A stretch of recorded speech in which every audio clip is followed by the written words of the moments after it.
What is up, everybody? Welcome back to the Tuesday edition, 34th, 35th installment, if you Yeah. will, of the magnificent, the great Orion Podcast. At Jackson Kayak, our roots run deep in moving water, in rivers.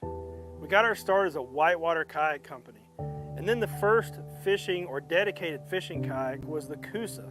And the Coosa was designed from the ground up to be a river fishing kayak. And what does that mean? It means that it can go and handle moving water, light whitewater, rapids, tight areas where you need to be maneuverable and need to be able to turn, but also not sacrificing the features that help you get out on the water and catch fish. That line progressed and eventually became the Coosa HD. And the Coosa HD kind of evolved and took it to that next step. It added even more features and deck layout for an angler, but it didn't sacrifice the performance needed to get through moving water and get to those places that other anglers might not be able to get to. And now we launched the Coosa X. And the Coosa X is that evolution, that next step in the Coosa line at Jackson Kayak. The neat thing about the Coosa X is that this was a team effort from the Jackson Kayak River paddlers, all coming together, giving their input, and having a say in what they'd like to see in this new kayak. From the concept, being a part of the development team was just incredible because it was a lot of folks with a lot of input that each one of them had specific needs or wants that they would love to have seen in a boat. We built it for people that want to get in moving water and have all the functionality of a updated and modern fishing kayak. We've actually kind of gone back to some whitewater, moving water roots. I mean, this thing is nimble. At the same time, it's incredibly stable. I've crawled all over this boat, fore, aft, didn't matter what I was doing, and I never felt like I was going to tip over. Get me in moving water, it wasn't a problem. The Coosa X is built for the river angler. That angler that wants to get to those areas that are a little bit harder to reach, a little bit harder to get to, where the fish haven't seen as many baits come by. You may have to run through some mild whitewater or get through some moving water or under trees or around rocks and be very maneuverable to get to where that X is, that X that the Coosa marks the spot. The highlight of this boat being designed by the Jackson Kayak fishing team is that a lot of features that you think that you really want in a boat, well, they're there. So in 2 strokes, I can do a 180 in this platform, and that's what makes it such a great platform for running moving water. I feel like it really handles, the fast-moving water really well because you can kind of get into some areas that you wouldn't be able to get into with another boat. This is not just a boat that's going to be great for people who are really efficient at running rapids. This is going to be a boat that is great for any level of experience. If you want to learn to fish rivers or even small water, this would be great. Oh, it's a great boat, especially for the Coosa River here. It's just the ultimate river kayak. For river fishing kayak, I'm looking for something that's stable, that's easy to maneuver, in current. It's awesome. Great seat, very high, a lot of rod storage, ton of deck space, really, really stable. It's got a ton of maneuverability into it. So if you're a fan of the Coosa series, this will be right up your alley. It's been awesome, and it's handled everything we've thrown at it today. Everybody came together, they put their input in, and what came out of it is an awesome river fishing kayak, the Coosa X. The Coosa X, a Team JK signature watercraft. We can tell we've been off for a couple weeks. Went and played the wrong daggone video. That's okay. Welcome back, Orion Podcast. My name is Chad Brock. And I'm Zach Bailiff, and we forgot how to do this. We did. It's been a minute. We've been busy running all over the place, doing this, doing that. Deer season, elk season is nearing. Fishing season is as chaotic as ever. And it's just like, wow, man. Yeah. Yeah, it's get a trip. It's busy. I'll just put it that way. We've been chasing our tails for weeks now, just trying to stay ahead of everything. But yeah, and then I'm gonna throw a wedding on top of it. It's gonna be great. Not my wedding, it's my daughter's wedding for anybody listening. So yeah, We got a good show tonight. We've got a good guest. We've got a dog in the house right here, don't we? Yep. Um, but as always, we need to thank some people before we get this party started. Number one, we got to thank Orion Coolers. Jump on the website, jacksonkayak.com, click on that Orion tab. Orion Rocks, all capital letters. Get you 5% off. Big Bad Orion Cooler. They're selling like hotcakes right now. We actually just sold out of the tie-dye ones. Found out today. Nice. So the weekend was hot and heavy. So tie-dye is the limited edition. Tie-dye is gone forever, but don't worry. Fourth quarter of the year, we've got a new one coming. Got a new limited edition 55 quart Orion Cooler that I think the ladies are going to be really excited about. It's going to be cool. Ready for everybody to see that one. Proceeds to that one will go towards breast cancer. So that'll be our mission with the next limited edition run on the 55s. Then of course Jackson Kayak. Can't thank Orion Coolers without thanking Jackson Kayak. So thank you to Jackson Kayak. They keep us floating on the water, keep us having fun, and absolutely love our Jackson Kayaks. Check them out, jacksonkayak.com. Same place as the Orion Cooler. You can shop for both things right there. Z-Pro lithium batteries keeping Zach and I powered out on the water this year. Absolutely love them. They last better than any battery we've ever had, that's for sure. Yeah. We tend not to run out of juice on days when we get to go fishing and filming and do all that fun stuff. Good folks at Cast King keeping us casting. So yeah, check them out. CastKing.com, ZProlithium.com. Yeah.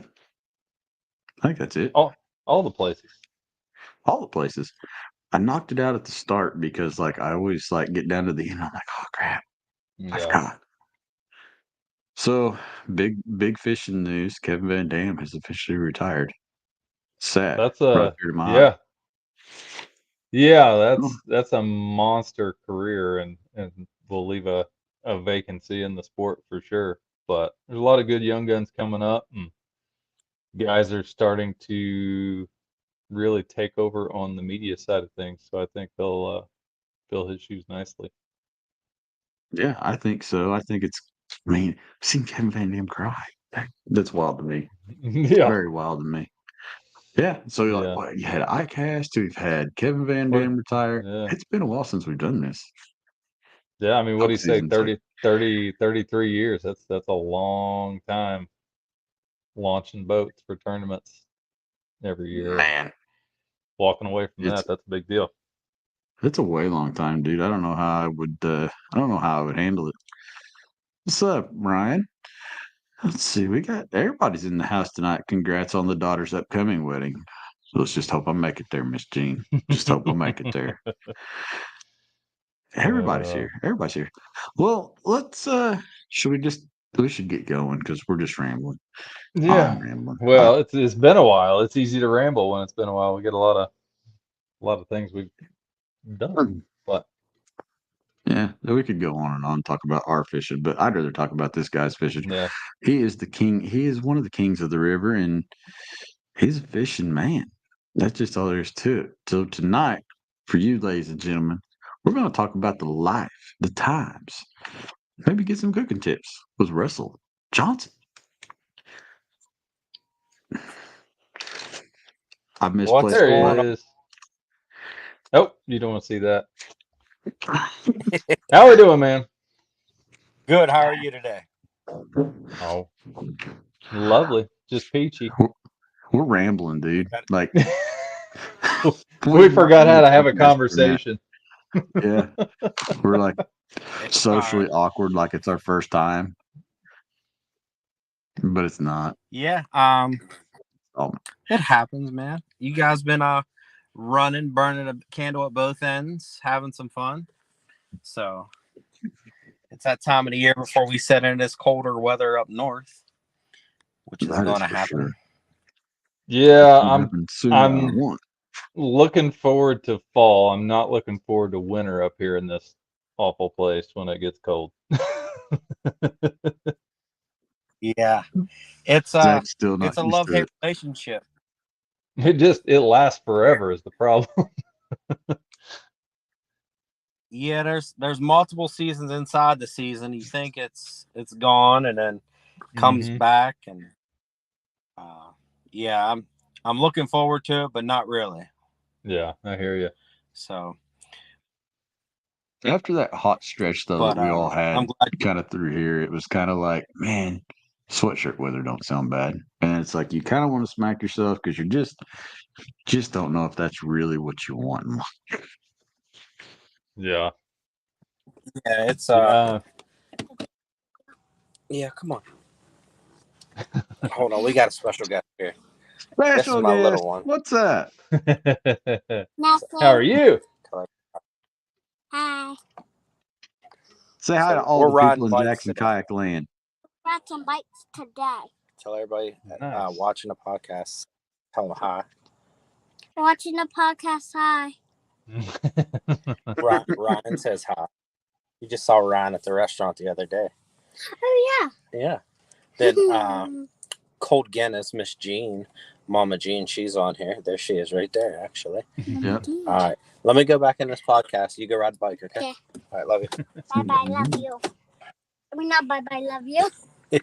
I'll get interrupted by the bigger one here in a little bit. But it's not an interruption, man. I'm a dad, and my dad has taken over for first and everything. I joke with my wife all the time and says, you know, she's second now.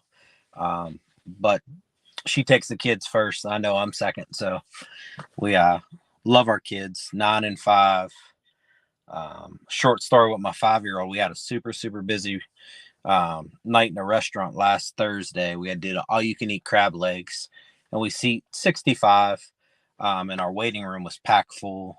And at 5 years old, the little one that was just on, Lena, she understands it's crazy, so she kind of stays out of my way and stays out of everybody's way. Well, she was smart enough at 5 years old to grab a pen and paper and go out to the waiting room and tell them or ask who was there first. And when the lady answered, she says, I don't know how to write. You got to write it on here. And she made her own little list and helped us out because it helped keep it organized. But it's just the amazing ability of children and what they soak up and watch and everything else like that. So Yeah, I'm like super, super proud of her. 100%, man. My 5-year-old's the same way. Yeah, it's shocking. I never in a million years thought she'd pull something off like that, but she had them write down their name, how many people they were there, and had everybody do it in the fashion that they came in. How you doing, Rudy? Nice. That's awesome. So But let's jump into the story, Russell. And this is the Orion podcast is all about our guest. And with every guest for the Orion podcast, Zach and I like to ask the story, like where and how did the passion for the outdoors begin for you? Was it a young age, older age? I mean, how did Russell find kayak fishing, the outdoors, and fall in love with it? so outdoors as a whole, me currently, I hunt, I fish, we camp, not as hike as much as we want to, but anything that keeps our mind going. So we kind of do as much as we can outdoors. It's our break away from the busyness of the restaurant. But for me, it all came at a very young age. I was probably 3 years old on my first multi-day trip down the Youghiogheny River. My dad's always been a river person. My grandfather was the same way. At a point in our life, the river provided food and everything else. So it was always part of me. And I was that way on the river. I think at 14, I got a 16-foot Coleman canoe. Was a Christmas gift. I got it in December. I couldn't wait. To that day, I'm 42 now. I still have that same canoe. It was just like, I don't know, too many kids that get a canoe for Christmas without being second guessed. I mean, it's just been instilled in me. It's part of me. It's everything that's there. Has been water and outdoors. Like, I guess say personally, me and my father have a spot we call the worry spot, or our trouble spot. It's out in the woods on a creek next to a waterfall. That's where we talked about everything in life that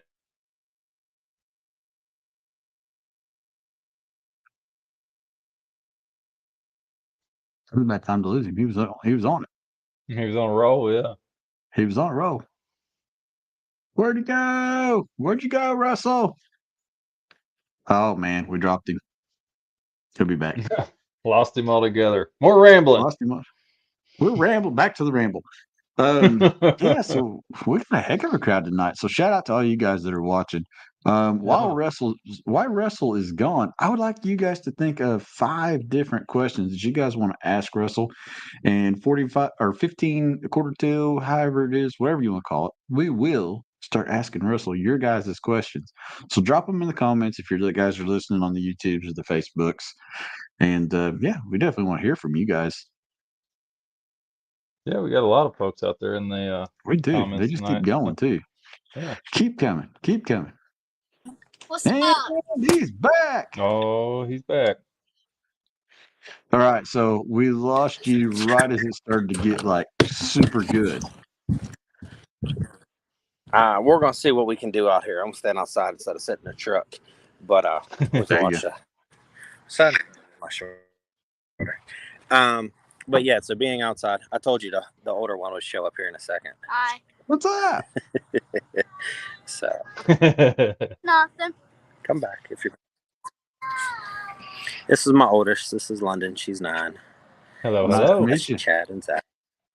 And then I think you have Mr. Ryan and Miss Jean and a few other guys watching. All right.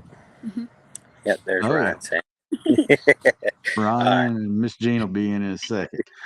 But yeah, you was talking about the worry spot. Yeah, so that was a spot that my dad has. It was just a spot where nobody was ever around. It's off an old railroad bed next to a creek underneath a not underneath, by a waterfall. I mean, every major decision we ever had in life, we went to that spot out in nature, and just, it was never at a dinner table that we had those hard conversations or difficult things, whether it was we needed a family move, or somebody was moving in with us because they were on hard times, or me picking the choice to go to the military instead of college, or him losing a job in the mine and having to go somewhere else. Those were all the spots that was a spot that was just instilled in me that made it okay, because it was a comfort spot for us. So nature's always been with me through good and bad, but it kind of resonates for me because it's not the same ever itself. So there's good and bad with it. So kind of weird, but that's just me. That's awesome, dude. Wind. No, I like it. Yeah, I mean, so obviously you grow up, you're fishing, you take let's talk about the military time and kind of what you did there. What was, the deciding factor, what sent you that way, and talk about your experience there just a little bit, if you don't mind. I guess you can say I can't say I was dumb, but I didn't apply myself in high school. And in my family, I'm probably the 6th generation military. So my grandfather, my dad, my great-grandfather, my great-great-grandfather all have ties to the military, along with countless other uncles and aunts and cousins. So the military just seemed natural for me. So I chose to go to the United States Navy right out of high school. I actually got a later date. We graduated June, and then I didn't leave till August. But during that summer, I spent the summer in the mountains, whitewater rafting and doing some guiding up there, and then turned around and left in August for the Navy. That's where I spent 6 years on the USS George Washington. During that time, I got to be part of some historical things, I guess you say. My aircraft carrier was in New York Harbor during 9/11, so we got to see that at a different place than most. It just wasn't on TV for me. It was real life. It wasn't in history books where we're learning about it now. It's just something I lived through. We also started Operation Iraqi Freedom. During that time, like some of the highlights, I was in a bunch of different countries, 26 different countries by the time I was 25 years old, which I absolutely love to travel. During that time, it was whitewater rafting in Ukraine. I was in Dubai. I mean, I've been all over the place. Probably favorite place is Greece. I'd go back there in a heartbeat. That was crystal blue water outside of Crete. Post-military. I don't know if I'm picking up wind. It's kind of windy up here. But, no, you're fine, man.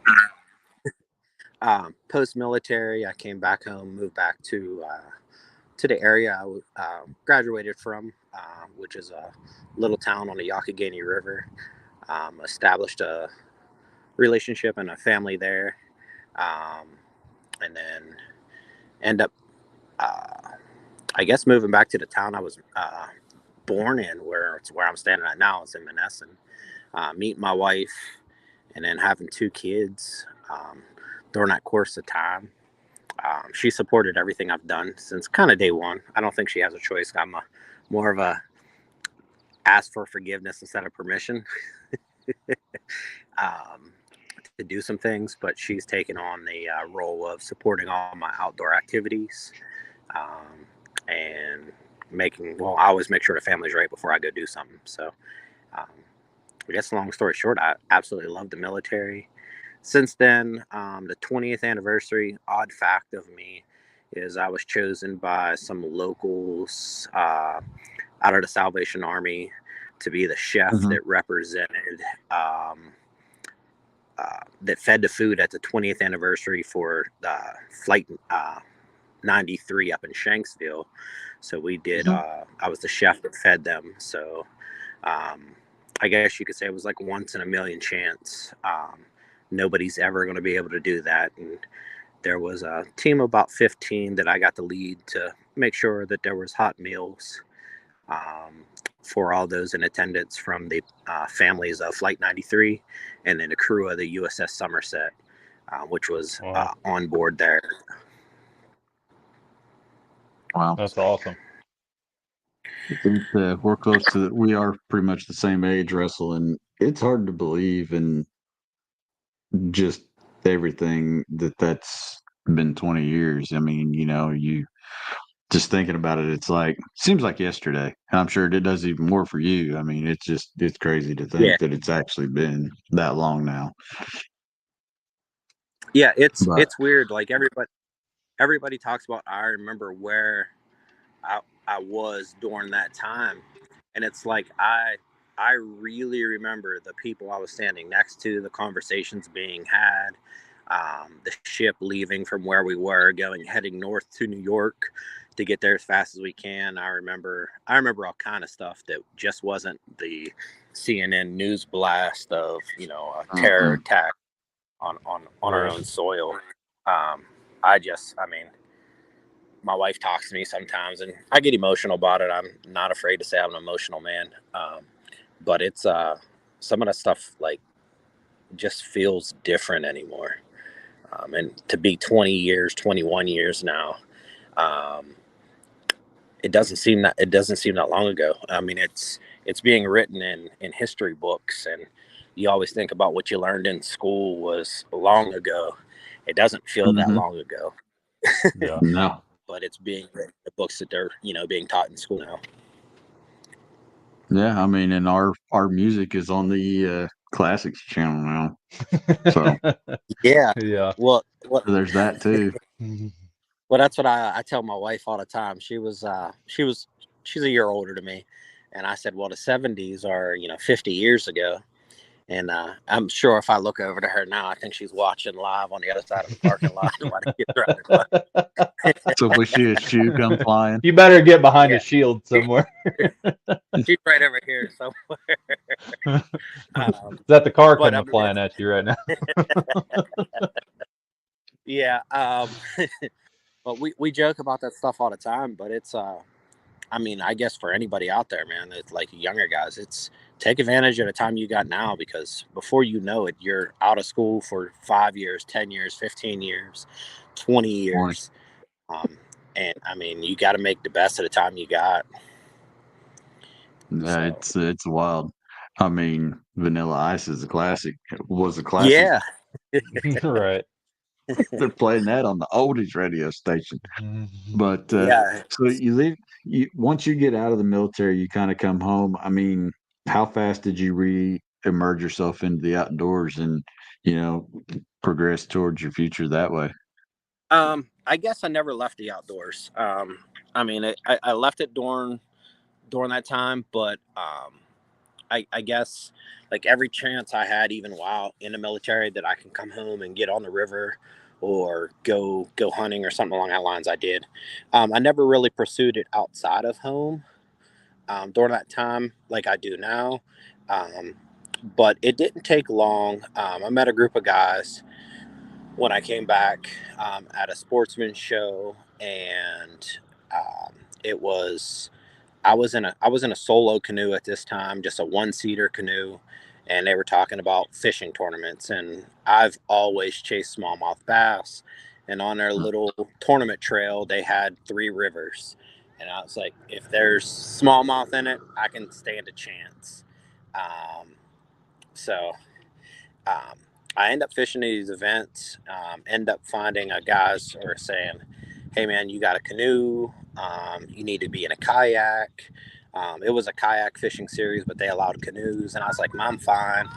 And then I found the Jackson Big Rig, and I've never looked back at a canoe since then. The Jackson Big Rig, right when it first came out, was my first boat. I got it from a whitewater dealer that's not far from me. Andy Smith took care of me getting the boat.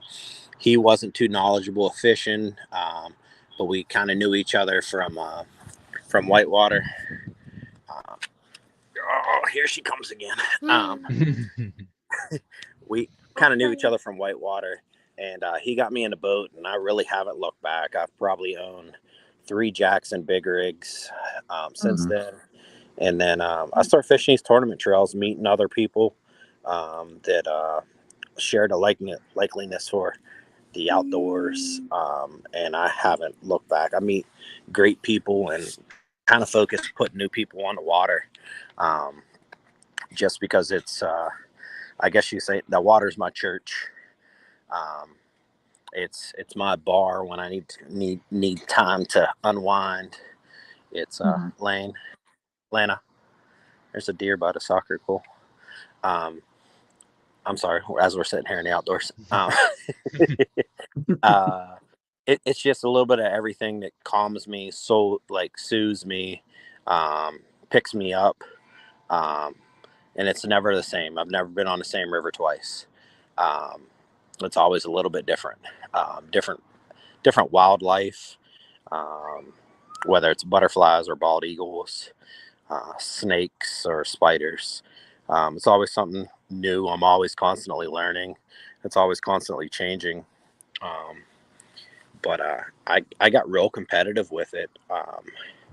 But the funny part about being competitive, I met some of the best friends, like brothers and sisters, through this sport that I don't care if I win, lose, or draw.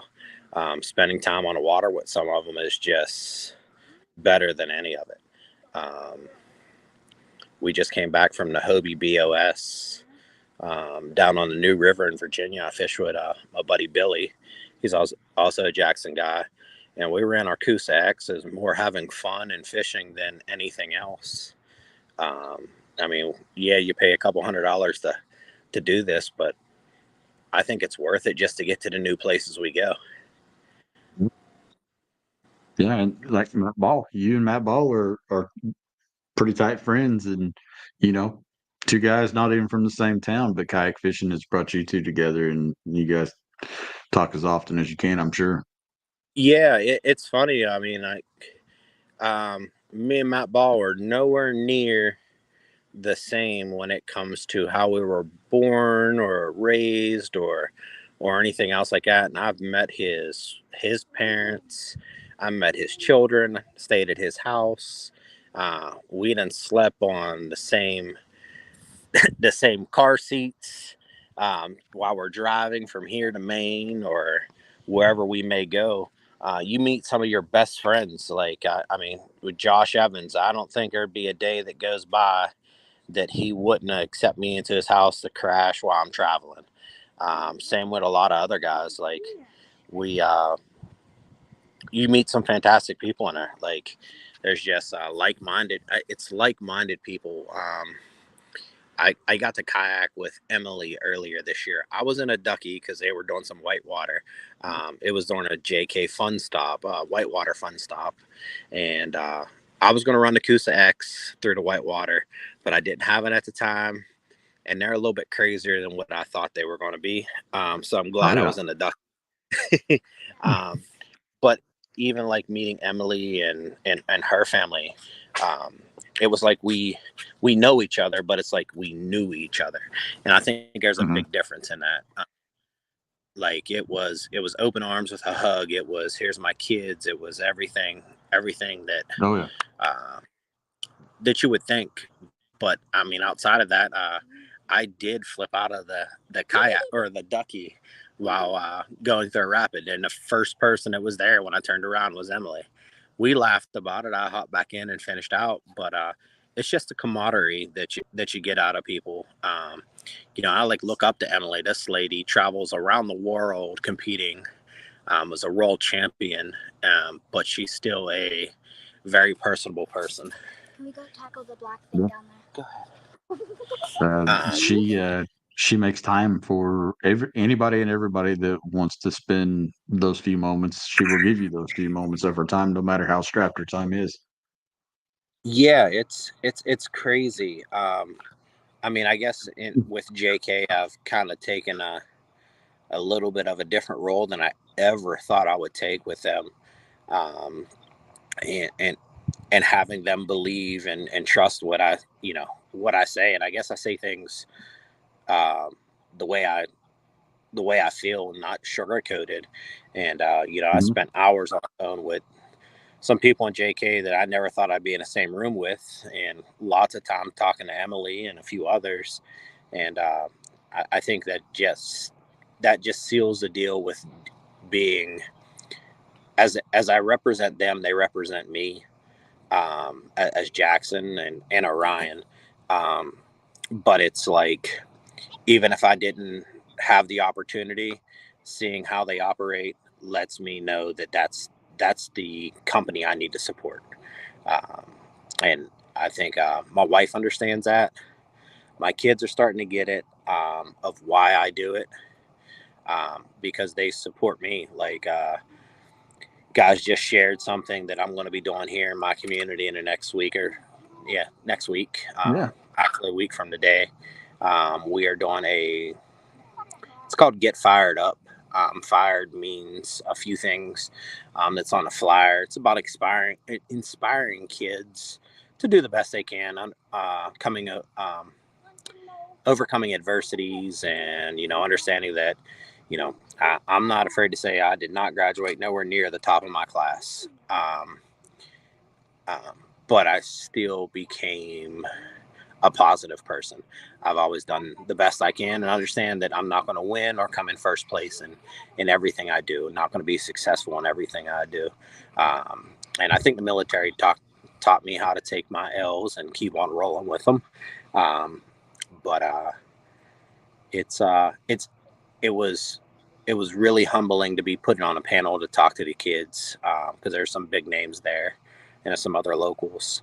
But for Jackson to take the time to share something of one of their members was pretty cool too. Oh man, we're happy to do it. I mean, and inspired that you are so active in those type of things. I think it speaks volumes to the kind of people that we surround ourselves with as a brand and as a community.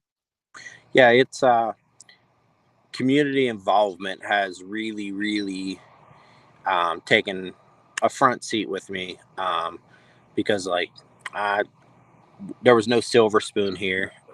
My kids aren't going to have a silver spoon.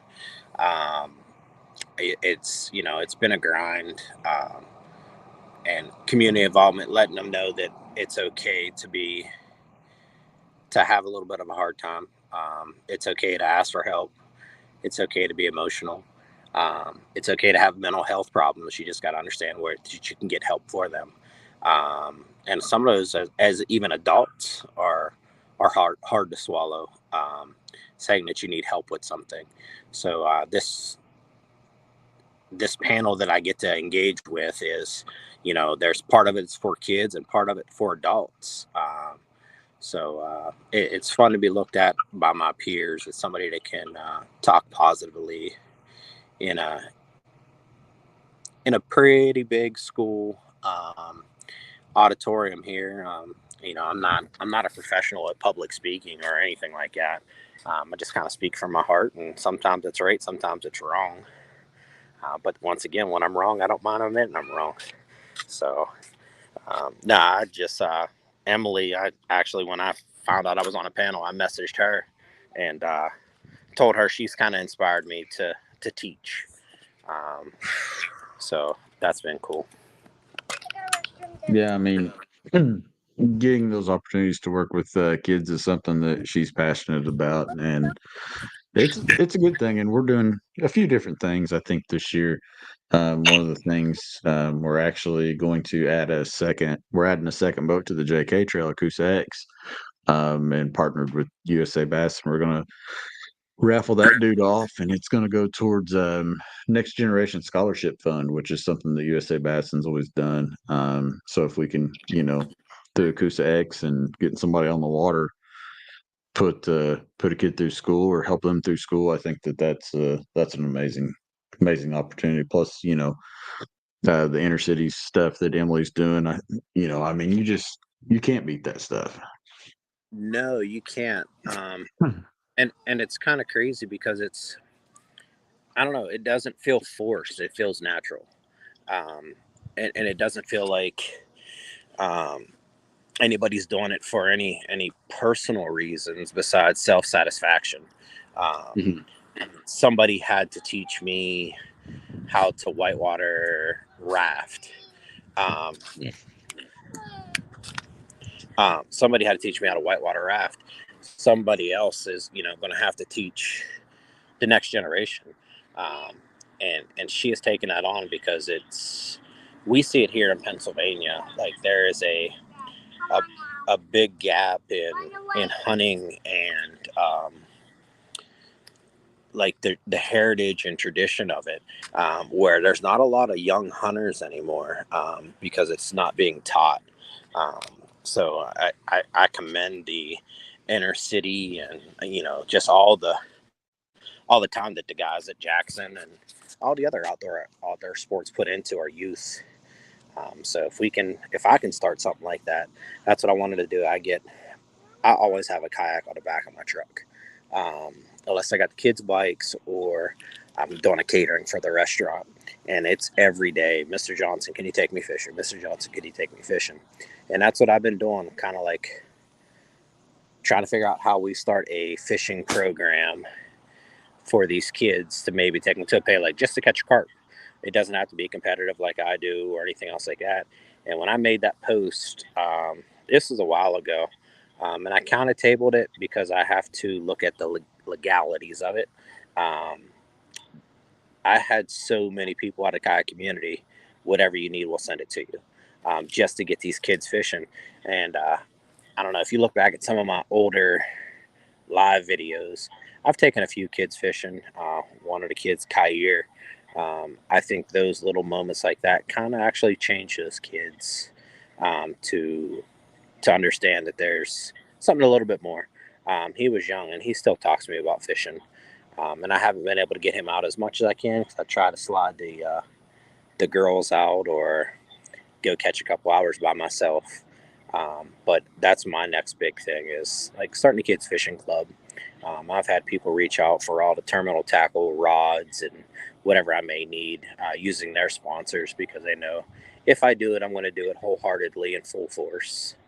So, and it's programs like that are, yeah, I mean, programs like that are what's needed right now. Anything we can do to, like you said, get kids outside and integrate them into something new and the barrier to entry for this stuff, while it's not necessarily huge, they may not have anybody that knows what that process looks like or have the knowledge to teach them, the things that we've been fortunate enough to know. Yeah, it's kind of crazy. I definitely get some people to ask me, the basics of like, how do you tie a fishing knot? I mean, for a lot of us anymore, it's simple to go on YouTube and say, how do I tie a knot?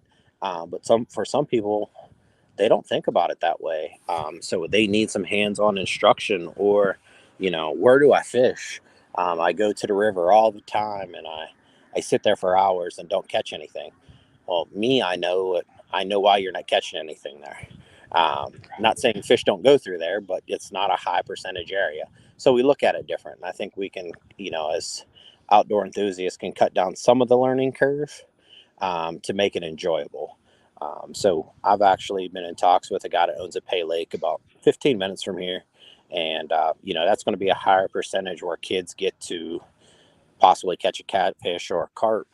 I don't think I remember anything when I was a little kid besides having fun and fishing. I don't think it was, oh, I caught a carp or I just caught a catfish. It was the thrill of fishing. So that's going to be fun to do. It's going to be through the fall. Then I'm going to table it through the winter and then bring it back out in the spring. So I have some time and see how it goes. But more than anything, I want to include the parents too. So it's not just the kids getting the knowledge, it's the parents getting the knowledge that are going to be able to retain some things so they can take their kids too. So it doesn't always have to be with me. I think that's a great plan. That's phenomenal. Jason Cassidy, in our audience here tonight, get a chance, reach out to him. I know he's done that through his group called Afloat. Actually, he's in the comments right now. Yeah, it's a great thing what he does. Very similar to what you're wanting to do, and I think it's a positive thing. I've got to help on a couple of his, and it was fun. It was fun to go out there and watch the kids have a smile on their face just catching bluegill. I mean, they didn't care if it was, the biggest fish that swims or it was a bluegill. They was excited that a fish bit and they got to catch it. Yeah, I think a lot of times when I first thought about this, I set the bar so high because I want to go out and catch the biggest fish in the lake or the biggest fish on the river. But then I often think back is like sometimes it's just floating with my friends, catching small fish after small fish and laughing and having fun. That when I start thinking about it, I was putting too much pressure on myself, not the fact that just sit back tying on a worm and a bobber and relaxing. So it's reteaching myself to step back and slow down a little bit. And that's where I think we're going to have fun with it. I think it's something needed. It's where I can fit in and make a positive change, I guess you can say. Yeah, absolutely. I think it's a great idea, man. And there's going to be kids that are going to learn from it, and it's going to enrich somebody's life in some way, shape, or form. Let's see. Yeah, here. it's Now, go ahead. I'm scrolling and looking. I've got questions in the comments for you. Yeah, I can't see any of the questions, or I can't see any of the questions. But no, I think it's just if there's 15 kids and we can get one hooked, that one is going to find some other kids, and it's just going to create a little bit something different that they can do. It's relatively inexpensive to do something like that. And I mean, it's not about running off to the best bait shop. It might just be Walmart or, a big box store, or, a bait store can carry a very affordable setups. But that's what we're going to try to do is get some stuff in every one of them. And just some basic fishing like they would have here at the river for carp, catfish, and gar and whatnot. Yeah, I know. Well, while you had your technical difficulties, we reached out to the audience, and we're going to bring back a little segment tonight. It's called 5 questions, but tonight it's 5 questions with you, Russell. So I got to fire up some weird music. Oh, that's even weird. That's even weirder than the original music you had. Oh, there it is. There it is. There's the duck music. Bringing the duck music in. I can't even hear it. Can you guys hear it? Oh yeah. Okay. Back to the question 4. Back to the panel. Comments. All right. Jason Cassidy. Oh, he wanted to know what is the best way. Oh, he'd like to just cook off. What is the best way to cook fish?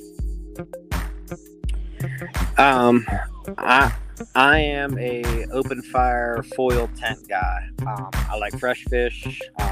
Actually, I guess there's a video on this with Jeff Little. We found, or he had caught some snakehead down in Maryland, and we met on the Susquehanna. I'm just a butter, salt, pepper, natural flavor, a foil tent, like an envelope, peppers or whatever you choose, and just a fork. That is my favorite way. I'm not a fried fish person. I'm more of a natural flavor, very simple, more barbarian style, open fire. Just set the foil pack in there and let it steam off. I like it. I like it. I like it a lot. Brother Josh Evans, what do you recommend he throws this Saturday? Water's coming up. I'm going to say a spinnerbait. I will not be able to attend this Saturday.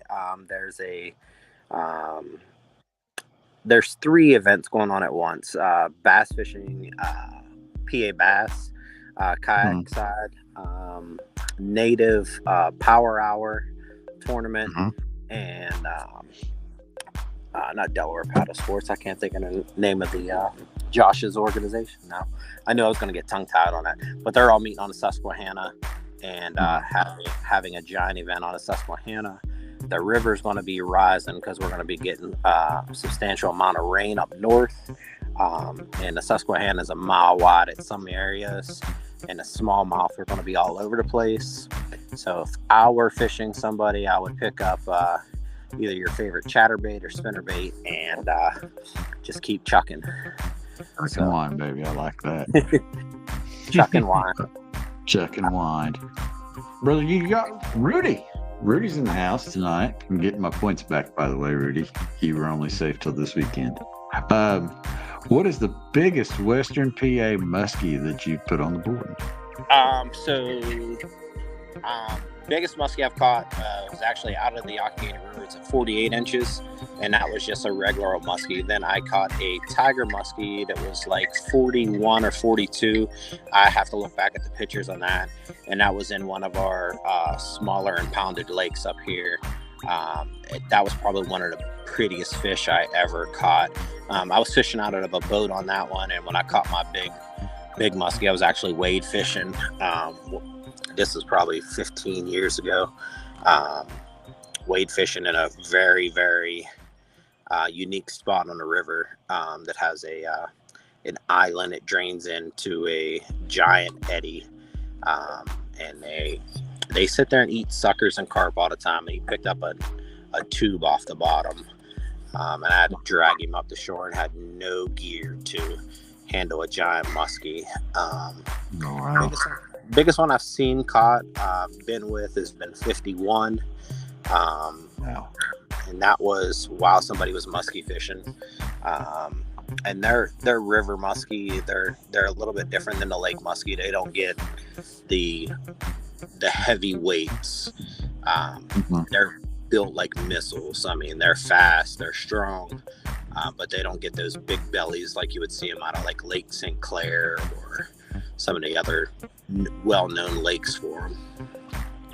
I always remember the ones that Noah Heck used to post back up in the early days when he was fishing out there. Those were always some good muskie. Yeah, there's a lot of small waterways that boats can't get to that I mean, a true muskie fisherman will absolutely love. I know they have like the World Championship fly fishing muskie event down in Tennessee, not far from the Jackson factory every year. Have a lot of small streams like that, super shallow, deep pockets, mountain streams, small rivers that are just packing in muskie. And I think we're starting to see a change now too, where it'll start to get bigger as we're getting vegetation in our rivers up here, so they're starting to become cleaner, and vegetation starting to grow. And I think once you do that, it's going to give them a place to hide and not waste so much energy for ambushing. It's going to let them put on a little bit of weight. Very cool. Team jargon. We've got some team jargon going on. Lance wants to know what it's like being the second best cook on the Jackson kayak fishing team. You know what? It's an honor. Lance. Now wait, it gets worse. Dustin comes up and he says, "Hey, wait, he's the third." Dustin can't count. So these guys got to remember they're the new guys on the team. I'm the OG. But no, Lance, I would gladly take second to him any day. I'll take third to any of the guys. Without a doubt, I think anybody on this team, and we got a few chefs on the team. That not only have amazing establishments, but are just amazing people. And I wouldn't second guess anything that I would order at anybody's establishment or eat anything that they would serve me. I know when I get to Lance's place down in Tyler, Texas, I'm not ordering, I'm just letting him feed me. I want to be honored that way, and he is one heck of a guy. His wife is amazing. The way she moves in the kitchen, I like kind of stalk them because I learned, like he's been on TV with that stuff, and he's not shy, and I think he's humble about it also. But I mean, his new endeavor with the Plaid Rabbit, the speakeasy, I got to see some photos of that from somebody that was there. I will, and you can mark my words on that, be in that establishment. Very cool. We've got like Jackson Kayak team has got like the most interesting thing. We've got like riders, OG riders. We've got chefs. We've got retired rock stars. I mean, like Henry, I mean, we was out at Jameson's and like he's like, yeah, I was in a band and yeah, Jameson pulls it all up. We played on the loudspeaker. He's like got this like some serious metal music. We're like, really? It is amazing. But yeah, you just never know what you're gonna get. I think one of the craziest, and I was like stoked to tell my kids this, is Jean Wilson's story, like with her daughter. What her daughter did that's amazing to me. She was the ringleader for a giant circus, and it was the first female that did it. That is cool. That we have a lot of talent on water and off water, and I think all that brings us together for support of each other.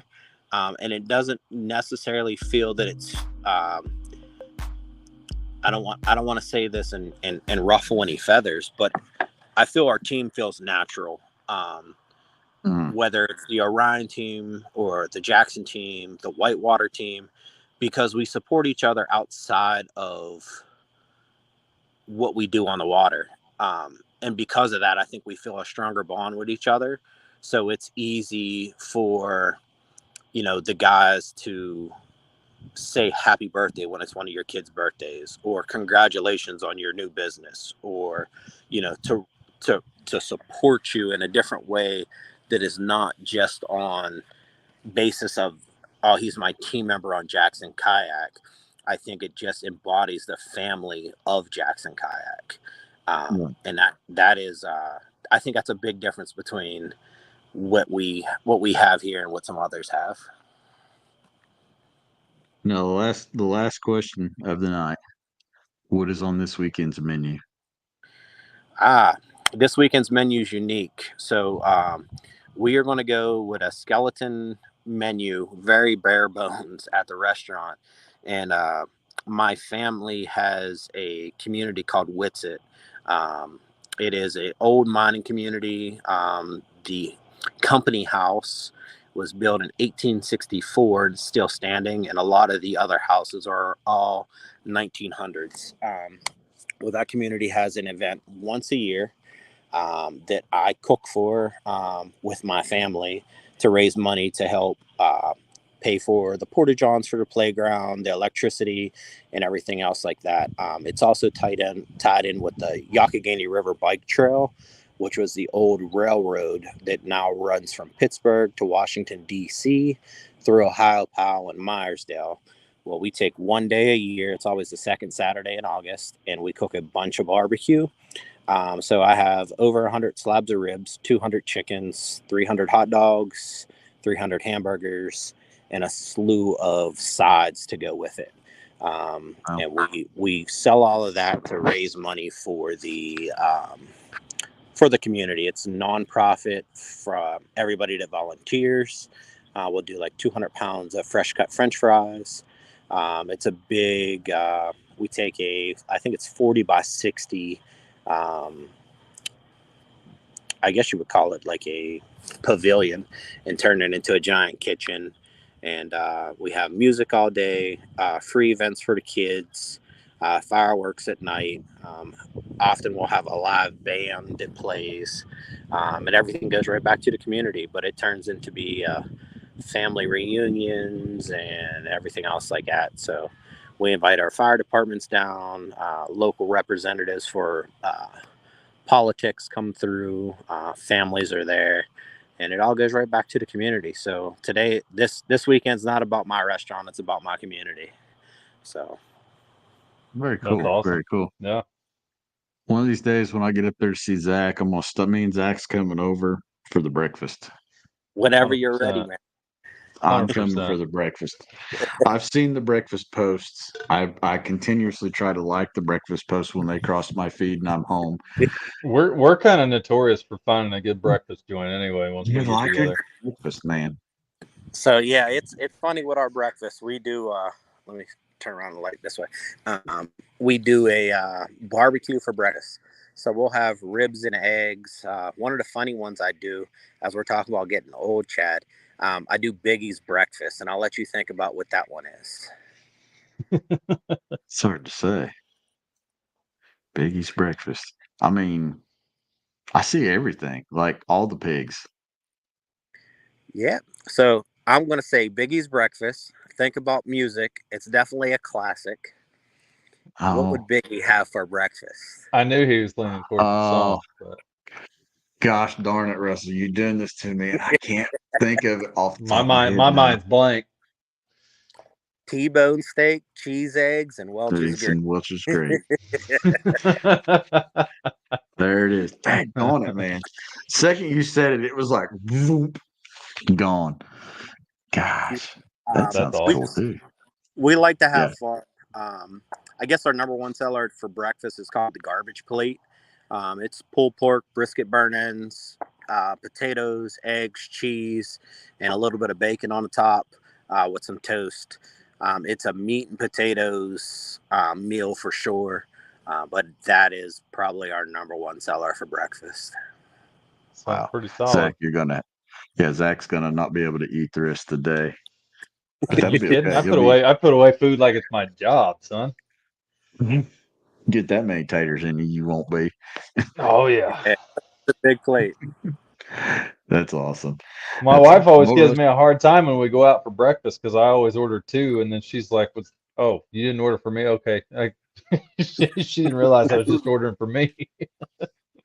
It's hard to beat good breakfast, gentlemen. It's hard to beat good breakfast. Absolutely. Well, Russell, we've made it an hour, and I know you've got other stuff to do. So I want you to thank the people that you need to thank. Tell people where they can connect with you on the social medias, and yeah, we'll kind of start closing this thing out. Okay. First foremost, we're gonna thank the family, the wife, the kids. So that's Nicole, London, and Lena. I'm going to list off some sponsors that have supported me throughout this. And I don't have to say Jackson. Like, I thank Jackson wholeheartedly. Orion Coolers has always been there for me. We just picked up 285s to help the girls with their little lemonade stand to hold ice. Nice. So if it's two Orion 85s, they're not a little lemonade stand anymore. No. So we use that to hold ice. We have Fishing Online. Those guys have been very, very supportive of me since day one. That's another little independently owned business. The River's Edge. Phenomenal shipping. Yeah, phenomenal shipping. Super, super fast shipping. They carry everything. A lot of people don't understand. They carry a full line of power pole stuff, even for big boats. There's a lot of stuff there on their website that it's not just kayak based anymore. They got a little bit for everybody. The River's Edge Canoe and Kayak, that's Neil and Evelyn. They have brought me on to be family. That is Ma and Pa. Great people there that have opened up a lot of opportunities for me to travel and support us, whether it's through Anglers of the Year awards or first place finishes. We have to go with Falk's Custom Cranks. I can't even say kid. Nick is a lot older now, but he custom makes crankbaits. It's just not a reprint of a blank. He puts designs into his own. He's probably one of the best painters that I know. Fun fact about him, he was the youngest and smallest company to be a vendor at the Bassmaster Classic. So he's there on the floor with every big name you can think of, him and his father. We are going to look at just a couple other places that have supported me over the times. I know I'm going to draw blanks on all these. Torquedo. Without Torquedo, I'd probably be a little bit thinner than what I am, but it allows me to be a little bit lazy on the river to run that motor. The 1103 is fantastic. 403 definitely gets the job done. A little bit lighter, a little bit lighter of a motor. A little bit pros and cons with it over the 1103, but both great motors. I don't even know who else to thank. Everybody knows that I appreciate them. I'm not as active in the tournament fishing as I have been over the last few years, and all my sponsors understand that we are securing a future for our children to go ahead and do what's best for my restaurant. And then when I can get out, I go. It's hurting me not to be in Susquehanna this year, but it's the second Saturday in August, and I dedicate that to my community every year. So I'll never have an event on a second Saturday in August. But I go back to the wife and the kids, from all the laughters, the phone calls, the late nights in the truck. They support me the best. My father supports me, and all of my wife's family supports me. So I got a huge support group. And there's just a lot of friends out here. I know Ryan Van Tyne's out there. That's a brother from another mother. There's a bunch of them out there that are just supportive. And I thank you guys for that. It's not all roses all the time. So, Chad, I appreciate you for bringing me on. That's kind of my story. Say what? No problem, dude. We're glad to have you. Glad to hear your story. Glad to let you take the opportunity to share it with some people that might not necessarily know it. Yeah, it's I guess you can say, man, it's I take my losses and keep on moving. It's always a learning experience. I don't think anybody's ever going to be the best consecutively. You can be good, but with that, you're going to take a loss. You're going to learn, and you can overcome some adversities there. But give it the best you got when you can give it, and don't forget to where you came from. I'm just a small town boy here. that's got some amazing support that allows me to do some amazing things. So I think all the pictures coming up to this podcast was me in Panama. You want to talk about somebody out of their element. I've never done nothing on salt water. So they throw me in the salt water. But I absolutely loved it. So if you get a chance to do something, you never know where you're going to end up. I'm also going to say, when you do it, be safe. Throw on a life jacket. Let somebody know where you're at. And be respectful of the outdoors. We were just on a new river, and I would say that is the cleanest, most untouched, undisturbed by human area I've ever been into, and it absolutely made it beautiful. So keep it that way. So we got it for years to come, and so my little ones have something to play into. There you guys have it. Russell Johnson, ladies and gentlemen. Yeah, man. Thanks for being here. Thanks, Yeah. Zach. Thanks. And yeah, we'll be down for breakfast soon. I can't wait for that. You let me know. I'll load up the boat so we can get breakfast and we can go float the river. You ain't got to bring nothing. There you go. Sounds like a plan. I think the wife still listens, so she'll just have to cover a little bit of breakfast. There you guys go. Thanks for watching, everybody. All right, guys.